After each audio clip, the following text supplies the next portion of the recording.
ధర్మరాజు దగ్గర భీముడు, నకుల సహదేవులు కూర్చుని ఉన్నారు. ధర్మరాజు, భీమసేన, నా మనస్సులో ఏదో తెలియని ఆందోళన.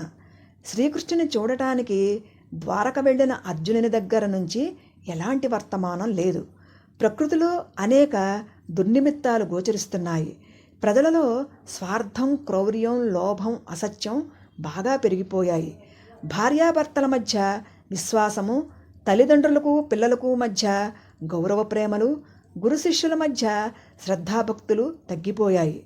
శ్రీకృష్ణ భగవానుని పాదస్పర్శా భాగ్యం భూదేవికి దూరమవుతుందేమోనని భయంగా ఉంది అని పలుకుతూ ఉండంగా, అన్నా, ఘోరం జరిగిపోయింది అంటూ కన్నీళ్లతో ధర్మజుని పాదాలపై పడ్డాడు అర్జునుడు.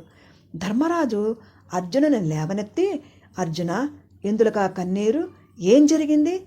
ద్వారకలో సూరసేన, ఉగ్రసేన, వసుదేవ, బలరామాదులందరూ క్షేమమేనా? అక్రూర, శృతదేవ, ఉద్దవాదులందరూ కుశలమే కదా? మన ఆప్తుడు, హితుడు, గురువు, సచివుడు, దైవం అయిన శ్రీకృష్ణుడు క్షేమమే కదా అని ప్రశ్నిస్తోంటే దేనికి సమాధానం చెప్పకుండా కన్నీరు కారుస్తూ కూర్చున్నాడు అర్జునుడు. అర్జున, నీ ఈ విచారం చూస్తోంటే నాకు చాలా భయంగా ఉంది.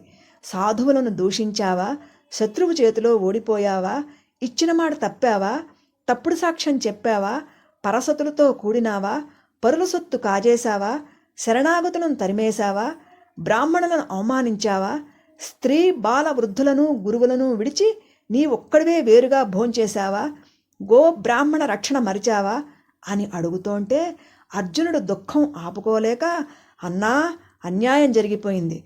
మన ప్రియుడు, ముద్దుల బావ, చెలికాడైన శ్రీకృష్ణుడు మనందరినీ విడిచి దేహత్యాగం చేసి వైకుంఠధామం చేరుకున్నాడు అని బిగ్గరగా రోధిస్తోంటే ధర్మరాజు ఖిన్నవదనుడే, ఏమిటి, మన కృష్ణబావ మరణించాడా?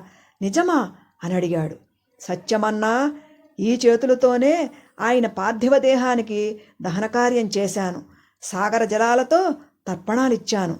శ్రీకృష్ణ నిర్యాణంతో అందరం అనాథలమయ్యాం అన్నాడు అర్జునుడు కన్నీరు కారుస్తూ.